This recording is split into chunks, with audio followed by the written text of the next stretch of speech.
ਹਸਤ ਖੇਲਤ ਤੇਰੇ ਦਿਉਰੇ ਆਇਆ। ਅਗਲਾ ਵਿਅੰਗ। ਅਖੰਡ ਪਾਠਾਂ ਦੀਆਂ ਰੌਲਾਂ ਲਾਉਣ ਵਾਲੇ ਪਾਠੀਆਂ ਦੀ ਬੜੀ ਤਰਸਯੋਗ ਹਾਲਤ ਵੇਖੀ ਦੀ ਹੈ। ਹੋਰ ਕੋਈ ਰੁਜ਼ਗਾਰ ਮਿਲਦਾ ਨਹੀਂ, ਕਿਉਂਕਿ ਉਚੇਰੀ ਪੜ੍ਹਾਈ ਨਹੀਂ ਕੀਤੀ ਹੋਈ। ਮਜ਼ਦੂਰੀ ਕਰਨੀ ਬੜੀ ਹੱਡ ਭੰਨਵੀਂ ਹੈ। ਧੁੱਪਾਂ ਵਿੱਚ ਸੜਨਾ, ਸਰਦੀ ਵਿੱਚ ਠਰਨਾ। ਚੰਗਾ ਪੜ੍ਹਿਆ ਲਿਖਿਆ ਤਾਂ ਸਿੱਖਾਂ ਵਿੱਚ ਕਥਾਵਾਚਕ ਜਾਂ ਕੀਰਤਨੀਆ ਵੀ ਬਣਨ ਨੂੰ ਤਿਆਰ ਨਹੀਂ। ਪਾਠੀ ਲੱਗਣ ਲਈ ਕਿਵੇਂ ਤਿਆਰ ਹੋ ਸਕੇਗਾ? ਇਸ ਪਵਿੱਤਰ ਸੇਵਾ 'ਤੇ ਕੇਵਲ ਆਰਥਿਕ ਪੱਖੋਂ ਪਛੜੇ ਹੋਏ ਨੌਜਵਾਨ ਹੀ ਲੱਗਦੇ ਹਨ। ਰੱਜੇ ਪੁੱਜੇ ਘਰਾਂ ਦੇ ਪਾਠੀ ਬਣਿਆ ਨੌਜਵਾਨ ਇੱਕ ਵੀ ਨਹੀਂ ਮਿਲੇਗਾ। ਪੈਸੇ ਟਕੇ ਵੱਲੋਂ ਕਮੀ ਕਾਰਨ ਮੈਂ ਖੁਦ ਬਹੁਤ ਸਮਾਂ ਦੇਸ਼ ਵਿੱਚ ਵੀ ਅਤੇ ਵਿਦੇਸ਼ ਵਿੱਚ ਵੀ ਬਹੁਤ ਰੌਲਾਂ ਲਾਉਂਦਾ ਰਿਹਾ ਹਾਂ। ਪਾਠਾਂ ਦੀਆਂ ਰੌਲਾਂ ਦੀ ਗਿਣਤੀ ਦੇ ਹਿਸਾਬ ਨਾਲ ਹੀ ਪੈਸੇ ਮਿਲਦੇ ਹਨ। ਪਾਠੀਆਂ ਨੂੰ ਥੋੜ੍ਹੇ ਥੋੜ੍ਹੇ ਪੈਸੇ ਦੇ ਕੇ ਬਾਕੀ ਮੋਟੀ ਰਕਮ ਤਾਂ ਗੁਰਦੁਆਰਿਆਂ ਦੇ ਪ੍ਰਬੰਧਕ ਆਪਣੇ ਬੋਝੇ ਵਿੱਚ ਪਾ ਲੈਂਦੇ ਨੇ। ਜਿਸ ਨੂੰ ਸ਼ੱਕ ਹੋਵੇ, ਦਿੱਲੀ ਕਮੇਟੀ ਜਾਂ ਸ਼੍ਰੋਮਣੀ ਕਮੇਟੀ ਅੰਮ੍ਰਿਤਸਰ ਦੇ ਪ੍ਰਬੰਧ ਅਧੀਨ ਚੱਲ ਰਹੇ ਗੁਰਦੁਆਰਿਆਂ ਵਿੱਚ ਜਾ ਕੇ ਪੜਤਾਲ ਕਰ ਲਵੇ। ਸਾਧਾਂ ਸੰਤਾਂ ਦੇ ਡੇਰਿਆਂ 'ਤੇ ਜਾ ਕੇ ਪਰਖ ਕਰ ਲਵੇ। ਪਾਠੀਆਂ ਨੂੰ ਥੋੜ੍ਹੇ ਥੋੜ੍ਹੇ ਪੈਸੇ ਦੇ ਕੇ ਖੁਦ ਮੋਟੀ ਕਮਾਈ ਕਰਦੇ ਹਨ। ਵਿਚਾਰੇ ਪਾਠੀਆਂ ਦੀ ਕੋਈ ਯੂਨੀਅਨ ਨਹੀਂ ਹੈ, ਕੋਈ ਹੜਤਾਲ ਮੁਜ਼ਾਹਰਾ ਨਹੀਂ ਕਰ ਸਕਦੇ, ਕਿਉਂਕਿ ਇਹ ਤਾਂ ਧਾਰਮਿਕ ਕਾਰਜ ਹੈ ਭਾਈ। ਅਗਲੇ ਹਿੱਸੇ ਵਿੱਚ ਉਹ ਘਟਨਾਵਾਂ ਦਰਜ ਕਰ ਰਿਹਾ ਹਾਂ ਜਿਹੜੀਆਂ ਪਾਠੀਆਂ ਨਾਲ ਆਮ ਹੀ ਵਾਪਰਦੀਆਂ ਹਨ। ਸੰਨ 2000 ਵਿੱਚ ਮੈਂ ਕੈਨੇਡਾ ਗਿਆ ਸੀ 6 ਮਹੀਨੇ ਵਾਸਤੇ। ਪ੍ਰਬੰਧਕਾਂ ਨੇ ਇੱਕ ਸ਼ਰਧਾਲੂ ਪਰਿਵਾਰ ਦੀ ਇੱਛਾ ਮੁਤਾਬਕ ਅਖੰਡ ਪਾਠ ਬੁੱਕ ਕੀਤਾ ਹੋਇਆ ਸੀ। ਨਿਸ਼ਚਿਤ ਸਮੇਂ 'ਤੇ ਉਹਨਾਂ ਦੇ ਘਰ ਮਹਾਰਾਜ ਦਾ ਪਾਠ ਆਰੰਭ ਕਰ ਦਿੱਤਾ ਗਿਆ। ਪਰਿਵਾਰ ਦੇ ਮੁਖੀ ਨੇ ਸਾਨੂੰ ਪ੍ਰਸ਼ਾਦਾ ਛਕਾਉਣ ਵੇਲੇ ਜ਼ਰੂਰੀ ਹਦਾਇਤ ਕਰ ਦਿੱਤੀ ਕਿ ਪਾਠ ਬੋਲ ਕੇ ਸ਼ੁੱਧ ਢੰਗ ਨਾਲ ਕਰਨਾ ਹੈ। ਪਾਠ ਉੱਪਰਲੀ ਮੰਜ਼ਿਲ 'ਤੇ ਹੈ। ਘੜੀ ਮੁੜੀ ਸਾਡਾ ਉੱਪਰ ਆਉਣਾ ਜਾਣਾ ਔਖਾ ਹੈ। ਨਾਲੇ ਸਾਡੇ ਬਜ਼ੁਰਗ ਪਿਤਾ ਜੀ ਦੇ ਗੋਡਿਆਂ ਵਿੱਚ ਤਕਲੀਫ ਹੈ, ਉਹ ਪੌੜੀਆਂ ਨਹੀਂ ਚੜ੍ਹ ਸਕਦੇ। ਅਸੀਂ ਵੀਡੀਓ ਕੈਮਰੇ ਫਿੱਟ ਕਰ ਦਿੱਤੇ ਹਨ। ਤੁਹਾਡੀ ਫੋਟੋ ਅਤੇ ਆਵਾਜ਼ ਟੀਵੀ ਰਾਹੀਂ ਸਾਡੇ ਕੋਲ ਹੇਠਾਂ ਪਹੁੰਚਦੀ ਰਹੇਗੀ। ਇਹ ਨਾ ਸਮਝ ਲੈਣਾ ਕਿ ਕਿਹੜਾ ਕੋਈ ਪਾਠ ਸੁਣਦਾ ਹੈ। ਅਸੀਂ ਹੇਠਾਂ ਬੈਠ ਕੇ ਸਾਰੇ ਪਾਠ ਸੁਣਦੇ ਰਹਾਂਗੇ। ਤੁਸੀਂ ਧਿਆਨ ਨਾਲ ਪਾਠ ਕਰਨਾ ਜੀ। ਉਸ ਵੀਡੀਓ ਕੈਮਰੇ ਵਾਲੇ ਇੱਕ ਪਾਠ ਨੇ ਸਾਡੇ 5 ਪਾਠੀਆਂ ਦੇ ਸਾਹ ਸੂਤ ਕੇ ਰੱਖ ਦਿੱਤੇ। ਘਰ ਵਿੱਚ ਭਾਵੇਂ ਕੋਈ ਵੀ ਨਾ ਹੋਵੇ, ਰਾਤ ਨੂੰ ਵੀ ਭਾਵੇਂ ਸਾਰੇ ਸੁੱਤੇ ਪਏ ਹੋਣ, ਸਾਡੇ ਵੱਲ ਕੈਮਰਾ ਰੂਪੀ ਜਿੰਨ ਘੂਰ ਘੂਰ ਕੇ ਵੇਖ ਰਿਹਾ ਪ੍ਰਤੀਤ ਹੁੰਦਾ ਸੀ। ਭਾਵੇਂ ਕੈਮਰਾ ਬੰਦ ਹੀ ਪਿਆ ਹੋਵੇ, ਸਾਨੂੰ ਕਿਹੜਾ ਪਤਾ ਲੱਗਦਾ ਸੀ। ਉਸ ਪਾਠ ਨੂੰ ਪੂਰੇ ਕਰਦਿਆਂ ਸਾਡੇ ਤਾਂ ਪਸੀਨੇ ਛੁੱਟ ਗਏ। ਭੋਗ ਦੇ ਸਮੇਂ ਦਿਲ ਕਰੇ ਕਿ ਘਰ ਵਾਲਿਆਂ ਨੂੰ ਆਖੀਏ, ਇਹ ਪਾਠ ਤਾਂ ਸਹੀ ਮਾਇਨਿਆਂ ਵਿੱਚ ਅਸੀਂ ਕੀਤਾ ਹੈ, ਐਵੇਂ ਵਰਕੇ ਨਹੀਂ ਪਲਟੇ। ਇਸ ਲਈ ਮਜ਼ਦੂਰੀ ਵੀ ਸਾਨੂੰ ਦੁੱਗਣੀ ਮਿਲਣੀ ਚਾਹੀਦੀ ਹੈ। ਸਾਨੂੰ ਉਹੀ ਮਿੱਥੇ ਹੋਏ ਪੈਸੇ ਮਿਲੇ, ਬਾਕੀ ਤਾਂ ਪ੍ਰਬੰਧਕਾਂ ਨੇ ਡਕਾਰ ਲਏ। ਇਸੇ ਤਰ੍ਹਾਂ ਇੱਕ ਥਾਵੇਂ ਪਾਠ ਕਰਦਿਆਂ ਪਾਠੀ ਸੌਂ ਗਿਆ। ਕਾਰਨ ਸੀ ਕਿ ਲਗਾਤਾਰ ਰੌਲਾ ਲਾਈ ਜਾ ਰਿਹਾ ਸੀ। ਪਾਠਾਂ ਦੇ ਵੀ ਸੀਜ਼ਨ ਹੁੰਦੇ ਹਨ, ਸਦਾ ਥੋੜ੍ਹਾ ਹੀ ਪਾਠ ਚੱਲਦੇ ਨੇ। ਪਾਠੀ ਨੂੰ ਆਰਾਮ ਕਰਨ ਦਾ ਵਕਤ ਨਾ ਮਿਲਿਆ। 12 ਵਜੇ ਤੋਂ 2 ਵਜੇ ਤੱਕ ਦੀ ਰੌਲ 'ਤੇ ਬੈਠ ਗਿਆ। ਔਖਾ ਸੌਖਾ ਹੋ ਕੇ ਘੰਟਾ ਕੁ ਤਾਂ ਪਾਠ ਕਰਦਾ ਰਿਹਾ। ਘੰਟੇ ਮਗਰੋਂ ਨੀਂਦਰ ਨੇ ਆਪਣਾ ਜਲਵਾ ਵਿਖਾ ਦਿੱਤਾ। ਥੱਕਿਆ ਹੰਭਿਆ ਪਾਠੀ ਪਾਠ ਕਰਦਾ ਹੀ ਪੀੜ੍ਹੇ 'ਤੇ ਸਿਰ ਰੱਖ ਕੇ ਸੌਂ ਗਿਆ। ਥੋੜ੍ਹੀ ਦੇਰ ਮਗਰੋਂ ਘਰ ਦਾ ਇੱਕ ਨੌਜਵਾਨ ਦੂਜੇ ਪਾਠੀ ਲਈ ਚਾਹ ਪਾਣੀ ਬਣਾਉਣ ਵਾਸਤੇ ਅਤੇ ਉਸ ਨੂੰ ਜਗਾਉਣ ਵਾਸਤੇ ਉੱਠਿਆ। ਜਦੋਂ ਪਾਠ ਵਾਲੇ ਕਮਰੇ ਵਿੱਚ ਆਇਆ ਤਾਂ ਵੇਖ ਕੇ ਹੱਕਾ ਬੱਕਾ ਰਹਿ ਗਿਆ। ਪਾਠੀ ਘੁਰਾੜੇ ਮਾਰ ਰਿਹਾ ਸੀ।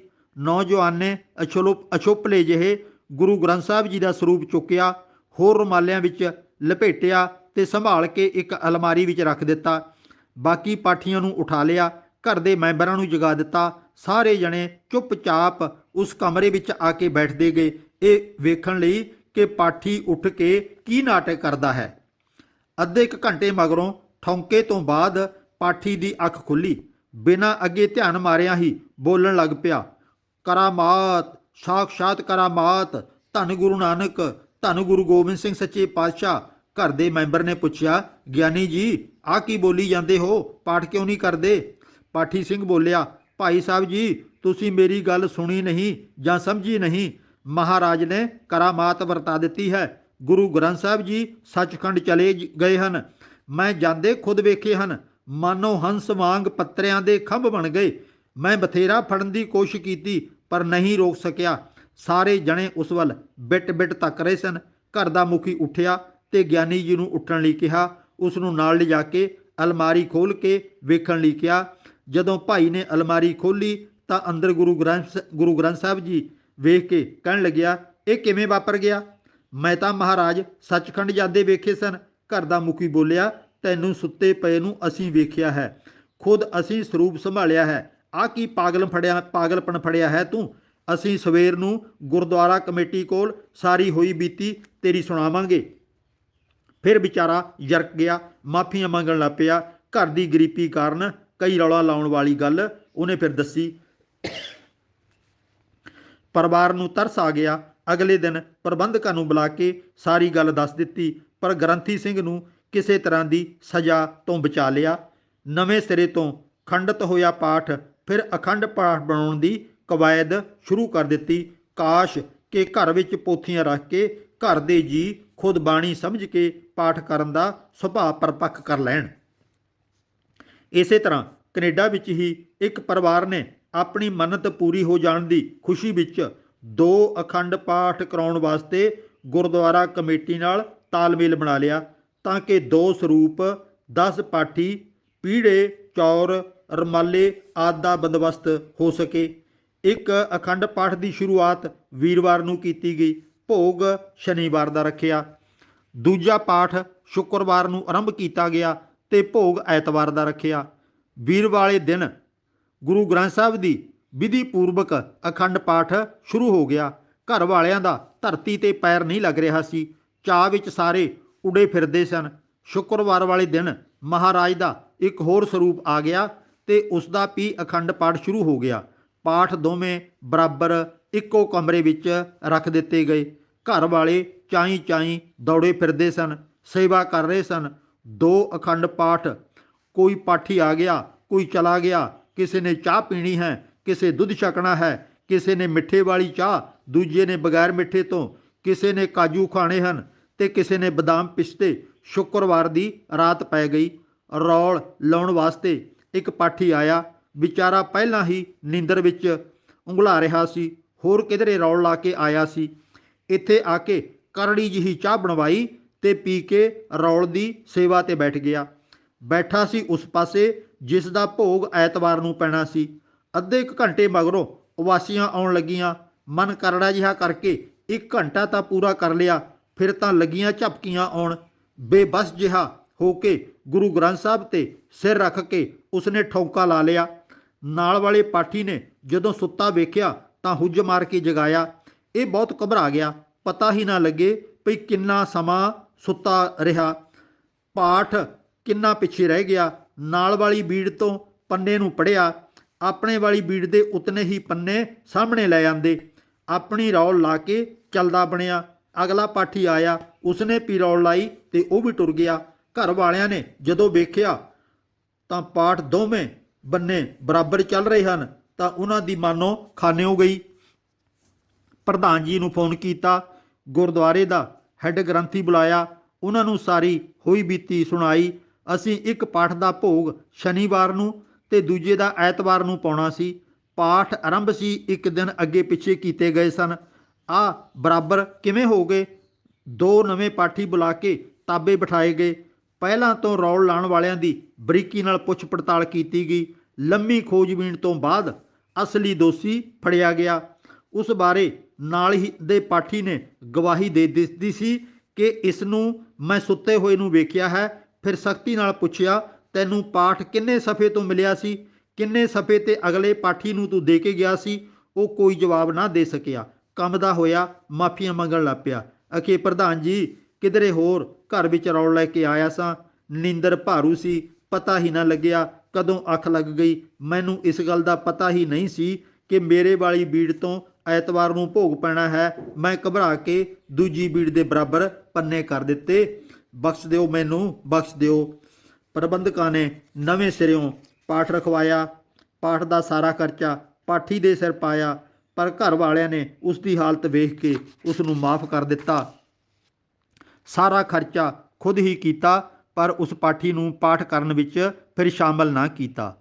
ਕੈਨੇਡਾ ਦੇ ਇੱਕ ਗੁਰਦੁਆਰੇ ਰੌਸ ਸਟਰੀਟ ਵਿੱਚ ਵੈਨਕੂਵਰ ਵਿੱਚ ਸੇਵਾ ਕਰਦਿਆਂ ਇੱਕ ਬਜ਼ੁਰਗ ਨੇ ਮੈਨੂੰ ਬੜੀ ਕਮਾਲ ਦੀ ਗੱਲ ਦੱਸੀ। ਕਹਿਣ ਲੱਗਿਆ, ਇੱਕ ਪਰਿਵਾਰ ਦਾ ਬਜ਼ੁਰਗ ਚੜ੍ਹਾਈ ਕਰ ਗਿਆ। ਘਰ ਵਿੱਚ ਕਸ਼ਮਕਸ਼ ਚੱਲਦੀ ਰਹੀ ਕਿ ਅਖੰਡ ਪਾਠ ਕਰਾਇਆ ਜਾਵੇ ਜਾਂ ਸਹਿਜ ਪਾਠ। ਅਖੰਡ ਪਾਠ 'ਤੇ ਖਰਚਾ ਕੁਝ ਵਧੇਰੇ ਸੀ, ਜੋ ਖਰਚਣ ਲਈ ਘਰ ਦੇ ਕਈ ਮੈਂਬਰ ਤਿਆਰ ਨਹੀਂ ਸਨ। ਇਉਂ ਕਈ ਦਿਨ ਬੀਤ ਗਏ, ਫੈਸਲਾ ਨਾ ਹੋਇਆ। ਬਜ਼ੁਰਗ ਦੀ ਲਾਸ਼ ਬਰਫ਼ ਵਿੱਚ ਲਾ ਕੇ ਸਾਂਭ ਕੇ ਰੱਖੀ ਹੋਈ ਸੀ। ਜਦੋਂ ਸਿਰਫ 5 ਦਿਨ ਰਹਿ ਗਏ ਭੋਗ ਪਾਉਣ ਵਾਸਤੇ ਸੋਚੀ ਗਈ ਤਰੀਕ ਵਿੱਚ, ਫਿਰ ਤਦੋਂ ਫੈਸਲਾ ਹੋਇਆ ਕਿ ਅਖੰਡ ਪਾਠ ਨਹੀਂ, ਸਹਿਜ ਪਾਠ ਹੀ ਕਰਾਉਣਾ ਹੈ। ਦੋਵਾਂ ਦਾ ਪੁੰਨ ਥੋੜਾ ਘੱਟ ਵੱਧ ਹੋ ਸਕਦਾ ਹੈ, ਕੋਈ ਜ਼ਿਆਦਾ ਫਰਕ ਨਹੀਂ ਹੈ। ਬਜ਼ੁਰਗ ਸੁਰਿੰਦਰ ਸਿੰਘ, ਇਹ ਕਾਲਪਨਿਕ ਨਾਮ ਹੈ, ਦੱਸਣ ਲੱਗਿਆ ਕਿ ਇਸੇ ਗੁਰਦੁਆਰੇ ਵਿੱਚ ਇੱਕ ਹੋਰ ਗ੍ਰੰਥੀ ਸੀ, ਕਮਲਜੀਤ ਸਿੰਘ। ਸਾਡੇ ਕੋਲ ਮਰ ਚੁੱਕੇ ਬੁੱਢੇ ਦੇ ਪੁੱਤਰ ਆ ਗਏ। ਉਹਨਾਂ ਆਉਣ ਦਾ ਕਾਰਨ ਸਮਝਾਉਂਦਿਆਂ ਇੱਛਾ ਜ਼ਾਹਰ ਕੀਤੀ ਕਿ ਸਾਡੇ ਬਾਪੂ ਜੀ ਚਲਾਣਾ ਕਰ ਗਏ ਹਨ, ਉਹਨਾਂ ਨਿਮਿਤ ਸਹਿਜ ਪਾਠ ਕਰਾਉਣਾ ਹੈ। ਭੋਗ ਐਤਵਾਰ ਨੂੰ ਪੈਣਾ ਚਾਹੀਦਾ ਹੈ।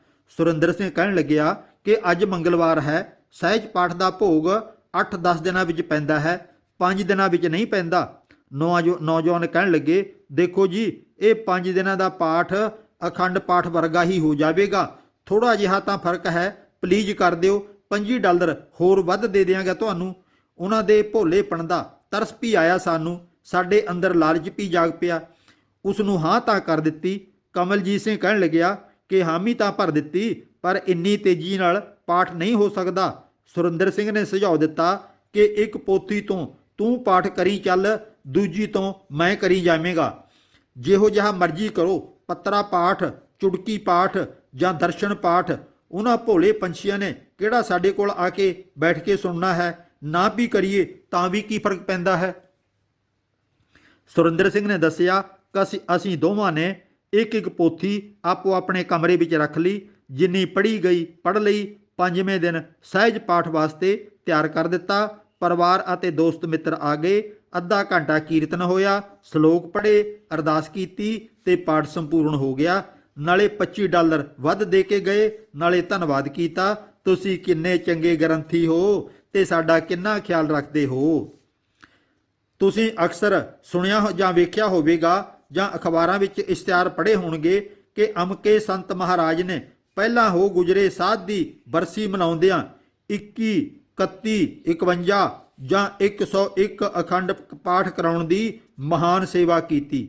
ਇਸੇ ਤਰ੍ਹਾਂ ਢਮਕੇ ਸੰਤ ਬ੍ਰਹਮ ਗਿਆਨੀ ਨੇ ਪੰਥ ਦੀ ਚੜ੍ਹਦੀ ਕਲਾ ਵਾਸਤੇ 101 ਅਖੰਡ ਪਾਠ ਕਰਾਉਣ ਦਾ ਮਹਾਨ ਪਰਉਪਕਾਰ ਕੀਤਾ। ਸ਼ਹੀਦਾਂ ਦੀ ਮਹਾਨ ਸ਼ਹਾਦਤ ਨੂੰ 51 ਅਖੰਡ ਪਾਠ ਕਰਵਾਏ। ਇਹਨਾਂ ਸਾਧ ਟੋਲਿਆਂ ਨੇ ਸਿੱਖ ਕੌਮ ਨੂੰ ਪਾਗਲ ਬਣਾ ਕੇ ਰੱਖ ਦਿੱਤਾ। ਜੇ ਅਖੰਡ ਪਾਠਾਂ ਨਾਲ ਸਮਾਜ ਦੇ ਮਸਲੇ ਹੱਲ ਹੋ ਸਕਦੇ, ਫਿਰ ਗੁਰੂ ਸਾਹਿਬ ਨੂੰ ਜੰਗ ਲੜਨ ਦੀ ਕੀ ਲੋੜ ਪਈ ਸੀ। ਸ਼ਹੀਦੀਆਂ ਕਾਹਦੇ ਵਾਸਤੇ ਪਾਈਆਂ? ਪੁੱਤਰ ਸ਼ਹੀਦ ਕਿਉਂ ਕਰਾਉਣੇ ਪਏ? ਤੇਗਾਂ ਫੜ ਕੇ ਜੰਗ ਵਿੱਚ ਜੂਝਣ ਦੀ ਕੀ ਲੋੜ ਸੀ? 100 ਸਾਲਾ ਮਿਸਲਾਂ ਦਾ ਸਮਾਂ, ਲੜਨ ਮਰਨ ਦਾ ਭਿਆਨਕ ਸਮਾਂ, ਘਰ ਬਰਬਾਦ ਹੋ ਜਾਣੇ, ਖੋਪਰੀਆਂ ਉਤਰਨੀਆਂ, ਬੰਦ ਕੱਟੇ ਜਾਣੇ, ਚਰਖੜੀਆਂ ਤੇ ਚੜ੍ਹ ਜਾਣਾ, ਬੱਚਿਆਂ ਦੇ ਟੁਕੜੇ ਮਾਵਾਂ ਦੀਆਂ ਝੋਲੀਆਂ ਵਿੱਚ ਪਾ ਦੇਣੇ, ਇਹ ਕੋਈ ਤਮਾਸ਼ਾ ਸੀ? ਜੇ ਅਖੰਡ ਪਾਠਾਂ ਨਾਲ ਮੁਸੀਬਤਾਂ ਖਤਮ ਹੋ ਸਕਦੀਆਂ ਨੇ, ਕੀ ਉਹ ਸਿੱਖ ਅਖੰਡ ਪਾਠ ਨਹੀਂ ਕਰਨ ਜਾਣਦੇ ਸਨ? ਇੰਗਲੈਂਡ ਦੇ ਸ਼ਹਿਰ ਕਵੈਂਟਰੀ ਦੇ ਇੱਕ ਗੁਰਦੁਆਰੇ ਵਿੱਚ 51 ਅਖੰਡ ਪਾਠ ਇੱਕੋ ਲਾਈਨ ਵਿੱਚ ਇਕੱਠੇ ਰੱਖੇ ਗਏ। ਇਹਨਾਂ ਪਾਠਾਂ ਵਿੱਚ ਮੈਂ ਖੁਦ ਵੀ ਸ਼ਾਮਲ ਹੋਇਆ, ਇਹ ਵੇਖਣ ਲਈ ਕਿ ਸਾਰਾ ਵਰਤਾਰਾ ਕਿਵੇਂ ਪੂਰ ਚੜ੍ਹਦਾ ਹੈ। ਮੁਖੀ ਸਾਧ ਲਈ 250 ਪਾਠੀ ਇਕੱਠੇ ਕਰਨੇ ਤੇ ਲੋੜਾਂ ਪੂਰੀਆਂ ਕਰਨੀਆਂ ਬਹੁਤ ਮੁਸ਼ਕਲ ਸੀ। ਉਸਨੇ ਰਾਹ ਲੱਭਿਆ ਕਿ ਇੱਕ ਪਾਠ ਦੇ 250 ਪਾਉਂਡ ਮਿਲਣਗੇ। ਭਾਵੇਂ 5 ਪਾਠੀ ਕਰੋ, ਭਾਵੇਂ ਘੱਟ ਪਾਠੀ ਕਰੋ, ਅਸੀਂ ਇੱਕ ਪਾਠ ਦੇ 250 ਪਾਉਂਡ ਤੁਹਾਨੂੰ ਦਿਆਂਗੇ। ਲਓ ਜੀ, ਅਸੀਂ 2 ਸਿੰਘਾਂ ਨੇ ਕਮਰ ਕਸਾ ਕਰਕੇ ਇੱਕ ਪਾਠ ਦੀ ਜ਼ਿੰਮੇਵਾਰੀ ਚੁੱਕ ਲਈ। ਕਿਹੜਾ ਸੁਣਾ ਕੇ ਪਾਠ ਕਰਨਾ ਸੀ। 50 ਘੰਟਿਆਂ ਵਿੱਚ ਔਖੇ ਸੌਖੇ ਅਸੀਂ ਦੋਵਾਂ ਨੇ ਐਨ ਸੁੱਧ ਪਾਠ 48 ਘੰਟਿਆਂ ਵਿੱਚ ਸਮਾਪਤ ਕਰਕੇ 250 ਪਾਉਂਡ ਕਮਾ ਲਏ ਤੇ ਦੋਵਾਂ ਨੇ ਅੱਧੋ ਅੱਧ ਵੰਡ ਲਏ। ਹੁਣ ਚੱਲੀਏ ਇੰਗਲੈਂਡ ਵਿੱਚ ਹੈਵਲਿਕ ਰੋਡ, ਸਾਊਥ ਹਾਲ ਦੇ ਗੁਰਦੁਆਰੇ। ਉੱਥੇ ਸ਼ੁੱਕਰਵਾਰ ਨੂੰ ਇੱਕੋ ਲਾਈਨ ਵਿੱਚ 10 ਜਾਂ 11 ਅਖੰਡ ਪਾਠ ਸ਼ੁਰੂ ਹੁੰਦੇ ਹਨ। ਪਿਛਲੇ ਪਾਸੇ ਉੱਚੀ ਕੰਧ ਹੈ। ਹਾਲ ਵਿੱਚ ਪਾਠੀਆਂ ਦੇ ਅੱਗੇ ਪਰਦਾ ਤਣਿਆ ਹੁੰਦਾ ਹੈ। ਸਿਰਫ ਇੱਕ ਪਾਠੀ ਦਿਸਦਾ ਹੈ, ਬਾਕੀ ਪਰਦੇ ਦੇ ਅੰਦਰ ਜਾਣੀ ਕਿ ਗੁਪਤ ਹੁੰਦੇ ਨੇ। ਪਾਠੀਆਂ ਨੂੰ ਯਾਦ ਕਰਾਉਣ ਲਈ ਇੱਕ ਪਹਿਰੇਦਾਰ ਉਹਨਾਂ ਨੇ ਰੱਖਿਆ ਹੋਇਆ ਹੈ। ਉਸ ਨੂੰ ਕਾਗਜ਼ ਤੇ ਲਿਖ ਕੇ ਦਿੱਤਾ ਹੋਇਆ ਹੈ ਕਿ 10 ਵਜੇ ਪਾਠ ਕਿੰਨੇ ਪੰਨੇ ਤੱਕ ਹੋਣਾ ਚਾਹੀਦਾ ਹੈ, 12 ਵਜੇ ਕਿੰਨਾ, 4 ਵਜੇ ਕਿੰਨਾ, ਜਿੱਥੋਂ ਆਦਿ ਤੱਕ। ਉਹ ਸੇਵਾਦਾਰ 2 ਘੰਟਿਆਂ ਪਿੱਛੋਂ ਪਿਛਲੇ ਪਾਸਿਓਂ ਆ ਕੇ ਉੱਚੀ ਬੋਲ ਕੇ ਦੱਸਦਾ ਹੈ 415 ਭਾਈ, 730 ਭਾਈ, 1040 ਪੰਨਾ ਭਾਈ। ਇਹਦਾ ਭਾਵ ਹੁੰਦਾ ਹੈ ਕਿ ਸਾਰੀ ਪਾਠੀ ਹੁਣ ਇਤਨੇ ਪੰਨੇ ਤੱਕ ਪੁੱਜ ਜਾਓ ਜੀ। ਭਾਵੇਂ ਪੜ੍ਹ ਕੇ ਤੇ ਭਾਵੇਂ ਚੁਟਕੀ ਭਰ ਕੇ ਵਰਕੇ ਪਲਟ ਕੇ। ਜਿਨ੍ਹਾਂ ਨੇ ਪਾਠ ਰਖਵਾਏ ਹੁੰਦੇ ਨੇ ਉਹ ਭੋਗ ਵਾਲੇ ਸਮੇਂ ਤੇ ਹੀ ਆਉਂਦੇ ਹਨ।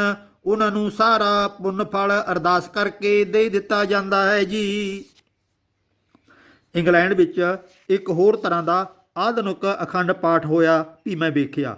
ਅਗਰ ਕਿਸੇ ਸ਼ਰਧਾਲੂ ਨੇ ਅਖੰਡ ਪਾਠ ਕਰਾਉਣ ਦੀ ਇੱਛਾ ਪ੍ਰਗਟ ਕਰਨੀ ਤੇ ਨਾਲ ਮਜਬੂਰੀ ਜ਼ਾਹਰ ਕਰਨੀ, ਜੀ ਕੀ ਕਰੀਏ, ਪਾਠ ਕਰਾਉਣ ਨੂੰ ਤਾਂ ਬਹੁਤ ਮਨ ਕਰਦਾ ਹੈ ਪਰ ਘਰੇ ਜਗ੍ਹਾ ਘੱਟ ਹੈ, ਗੁਰਦੁਆਰੇ ਅਸੀਂ ਕਰਾ ਨਹੀਂ ਸਕਦੇ। ਤਾਂ ਪ੍ਰਬੰਧਕਾਂ ਨੇ ਸਪੈਸ਼ਲ ਆਫਰ ਦਿੰਦਿਆਂ ਦੱਸਣਾ ਕਿ ਤੁਹਾਡੇ ਵਰਗੇ ਸੱਚੇ ਸ਼ਰਧਾਲੂਆਂ ਵਾਸਤੇ ਅਸੀਂ ਸਪੈਸ਼ਲ ਗੱਡੀ ਬਣਵਾਈ ਹੈ।